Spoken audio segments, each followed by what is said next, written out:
السلام علیکم ورحمۃ اللہ وبرکاتہ۔ میرا نام ہے Zara and welcome back to my channel The Secret Hijabi. مسجد کعبہ کے پاس کالے جادو کی چیزیں پائی گئی، اس کے بارے میں بات کرتے ہیں۔ پہلے ویڈیو دیکھ لیتے ہیں۔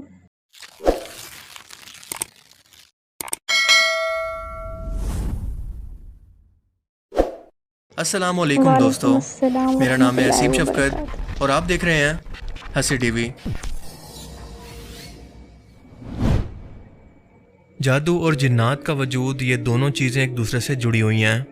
کیونکہ جادو یعنی ایسی چیز جو کہ اصل کے اندر ہوئی نہیں ہوتی لیکن نظر کا دھوکہ اسے حقیقت بنا کر دکھا دے، یا پھر شیطانی جنات کی مدد سے کسی انسان کو تکلیف کے اندر ڈالنا، یہ ایک حقیقت ہے جس کا وجود قرآن پاک اور حدیث مبارکہ سے ثابت ہے۔ یہاں تک کہ خود رسول پاک صلی اللہ علیہ وآلہ وسلم پر بھی ایک ملعون یہودی لبید بن عاصم نے جادو کروایا تھا، اور آپ صلی اللہ علیہ وآلہ وسلم اس وقت کے اندر چیزوں کو بھولنا شروع ہو گئے تھے۔ آپ کو لگتا تھا کہ میں نے یہ کام کر لیا ہے، پر اصل کے اندر آپ نے وہ کام نہیں کیا ہوتا تھا، اور حضرت جبرائیل علیہ السلام اور میکائیل علیہ السلام نے آ کر آپ کو جادو سے متعلق آگاہ کیا اور اس کنویں کی بھی نشاندہی کی جہاں پر یہ جادو کی چیزیں موجود تھی۔ اب یہاں پر ایک سوال پیدا ہوتا ہے کہ شیطانی جنات انسانوں کے اس کام کے اندر مدد کیوں کرتے ہیں؟ اس کا جواب بہت ہی لاجیکل ہے، اور وہ یہ ہے کہ جنوں کے اندر بھی مسلمان اور کافر جنات موجود ہیں۔ یہ کافر جنات، جن کو شیطان بھی کہتے ہیں، انسانوں کے دشمن ہیں، جن کا آقا اور سردار ہے ابلیس۔ اللہ نے جنات کو غیر معمولی طاقتیں عطا کر رکھی ہیں، اور اگر کوئی انسان ناپاک اور کافر ہو تو یہ انسانوں کو تکلیف بھی پہنچا سکتے ہیں، اور یہ ایسا اس لیے کرتے ہیں کہ اپنے آقا ابلیس کی طرح یہ انسانی نسل سے نفرت اور حسد کرتے ہیں۔ انہیں لگتا ہے کہ جنات کی مخلوق انسانوں سے بہتر ہے، اللہ تعالیٰ کے فیصلے کے خلاف جا کر کے انسان اس زمین پر بسے گا اور زمین پر میرا خلیفہ ہوگا۔ اس فیصلے کے خلاف بغاوت اور انسانوں کے خلاف نفرت کا بدلہ یہ ایسے لیتے ہیں کہ جو بھی انسان کسی بھی طرح کا کفر و شرک کرے، ناپاک رہے، فحاشی پھیلائے، شیطان کے نام کی قربانی کرے، اللہ کی عطا کردہ اپنی انسانی جسامت کو بدلے، یا اللہ کی مقدس کتاب اور اس کی تعلیمات کی توہین کرے، اس کا مذاق اڑائے، اس سے خوش ہو کر اس کا سب کام یہ شیطان اپنے ذمہ لے لیتے ہیں، اور بدلے کے اندر انسانوں کو ہمیشہ کے لیے جہنم میں ڈلوا کر ان کا مقصد پورا ہو جاتا ہے۔ کیونکہ جادو کرنا شرک ہے، اور اسلام کے اندر اس کی سزا صرف اور صرف ایک ہے، اور وہ ہے سزائے موت۔ جادو میں قرآن پاک، نماز اور قربانی جیسی چیزوں کی توہین کرنا تو عام طور پر ہمیں سننے کو ملتا رہتا ہے، لیکن اس بار حج کے موقع پر میدان عرفات کے اندر، جہاں پر رسول پاک صلی اللہ علیہ وآلہ وسلم نے اپنا آخری خطبہ تمام مسلمانوں سے ارشاد فرمایا، یہاں پر ایک ایسا واقعہ پیش آیا جو کہ دنیا کے کسی مسلمان کے وہم و گمان میں بھی نہیں تھا،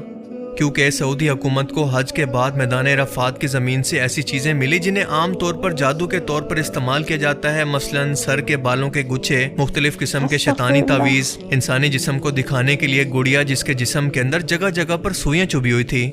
اس سامان کے اندر سے ایک آنکھ بھی ملی جسے انگوٹھی جیسی چیز کے اندر لگایا ہوا تھا۔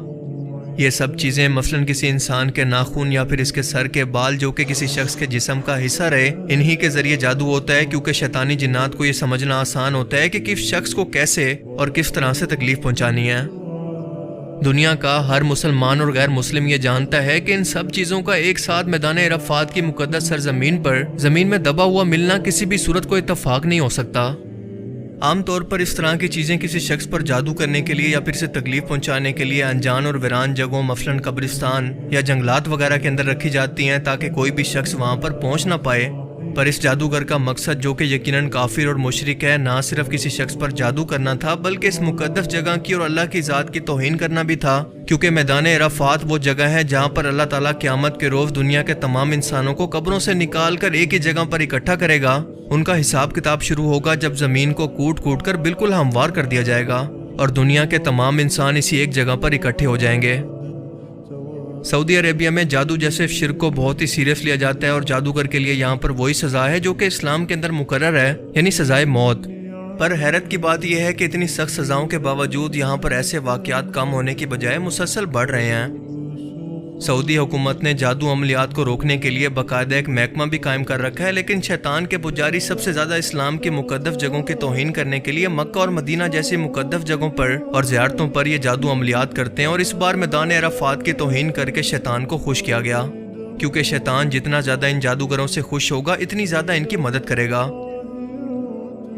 حقیقت یہ بھی ہے کہ کفر و شرک ہونے کے باوجود جادو کرنا کسی پر کوئی آسان کام نہیں ہے،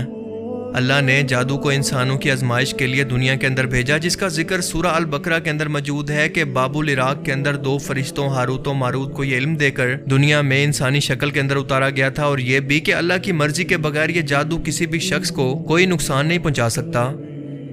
شیطان جو کہ انسان کا ازلی دشمن ہے، جادوگر اس سے اس کا کام کروانے کے بدلے ایک معاہدہ کر کے ایسی شرطیں رکھواتے ہیں جو کہ اسے جہنم کی طرف لے کر جائیں۔ مثال کے طور پر شیطان جن کہے گا کہ تمہارے کام کے بدلے میں تمہیں سورج، چاند، ستاروں وغیرہ کو سجدہ کرنا ہوگا، شیطان کے نام کی قربانی پیش کرنا ہوگی۔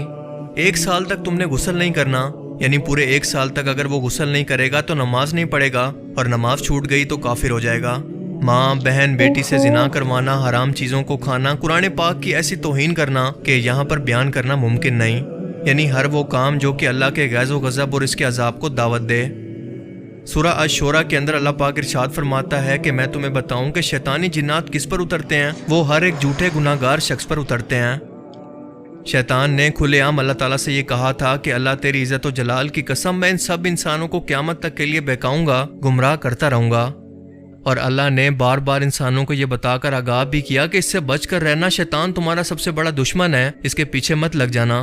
لیکن بدلے میں انسانوں نے کیا کیا؟ باقاعدہ شیطان کے ساتھ معاہدے کرنے شروع کر دیے۔ وہ انسان جس کو عقل و شعور جیسی نعمت عطا کی گئی، وہ ان تمام چیزوں کو پڑھ کر بھی تب بھی اللہ کی نافرمانی کرے، تو آپ بتائیں کہ ایسے شخص کی کیا سزا ہونی چاہیے؟ شاید آپ یہ بات نہ جانتے ہوں کہ اگر کوئی جادوگر ایک بار شیطان سے معاہدہ کر کے اسے جان چھڑوانے یا پھر توبہ کرنے کی کوشش کرے تو یہ بہت ہی مشکل کام ہے، لیکن ناممکن نہیں، کیونکہ یہ جنات باقاعدہ اس انسان کے دشمن بن جاتے ہیں۔ حضرت ابو ہریرہ سے مروی ہے کہ رسول پاک صلی اللہ علیہ وسلم نے فرمایا کہ ہلاک کر دینے والی ان چیزوں سے بچنا، اللہ کے ساتھ شرک، کسی پر جادو کرنا، کسی کو ناحق قتل کرنا، سود کھانا، یتیم کا مال کھانا، میدان جنگ سے فرار ہونا، اور پاک دامن عورتوں پر برائی کی تہمت لگانا۔ آپ کے لیے یہ بات جاننا کافی حیرت کا باعث ہوگی کہ جادو کا علاج خود جادو سے بھی ممکن ہے، جو کہ حرام اور شیطانی طریقہ ہے۔ اللہ کے رسول صلی اللہ علیہ وسلم نے اس طریقہ کار سے منع فرمایا۔ قرآن کریم کے اندر اس جادو کا علاج اس طرح سے موجود ہے کہ آیت الکرسی، چاروں کل کی صورتیں، یعنی چاروں کل کو پڑھ کر خود پر دم کر لینا یا پھر پانی کے اوپر پھونک کر اس پانی کو پی لینا، جادو کے اثر کو ختم کرنے کا سب سے بہترین علاج ہے۔ اس کے علاوہ سورہ البقرہ کی تلاوت نہ صرف جادو کے اثر کو ختم کرتی ہے بلکہ شیطانی جنات کو دور بھگاتی ہے۔ یہ شیطانی جنات اس گھر کے اندر داخل ہی نہیں ہو سکتے۔ آسان الفاظ کے اندر وہ قرآنی آیات جن کے اندر اللہ کی بڑائی بیان کی گئی اور اس سے مدد طلب کی جائے، ایسی قرآنی آیات شیطانی جنات کو ہارٹ اٹیک کروانے کے لیے کافی ہیں،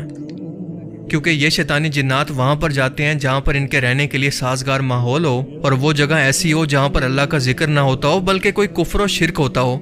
اور جس جگہ پر اللہ کا ذکر ہو یہ شیطانی جنات وہاں سے اس طرح سے بھاگتے ہیں۔ اللہ تعالیٰ ہمیں سمجھنے کی اور نیک عمل کرنے کی توفیق عطا فرمائے، آمین۔ واقعی ان بھائی نے بالکل صحیح کہا۔ جو شخص نماز نہیں پڑھتا غلط کام کرتا ہے اور وہ خود کو مسلمان کہتا ہے، جو اس بات سے نہیں ڈرتے ہیں کہ نماز نہیں پڑھتے ہیں تو اللہ تعالیٰ کو کیسے فیس کریں گے، بلکہ اس بات کو لے کر زیادہ کنسرن ہیں کہ ہم کسی غیر مسلم سے رابطے میں ہیں یا وہ ہم سے زیادہ بولتے ہیں۔ ہمارے نبی صلی اللہ تعالیٰ علیہ وسلم نے ایسا کبھی نہیں سکھایا کہ کسی غیر مذہب کے لوگوں سے برا برتاؤ کریں یا ان کے لیے اپنے دل میں بغض یا کینہ رکھیں۔ اللہ ہمیں ان کالے جادو کے چکروں سے محفوظ رکھے۔ ویڈیو اچھی لگی ہو تو ویڈیو کو لائک کریں، کمنٹ کریں، میرے چینل کو سبسکرائب کریں۔ ملتے ہیں نئی ویڈیو میں، تب تک کے لیے اپنا خیال رکھیں۔ اللہ حافظ۔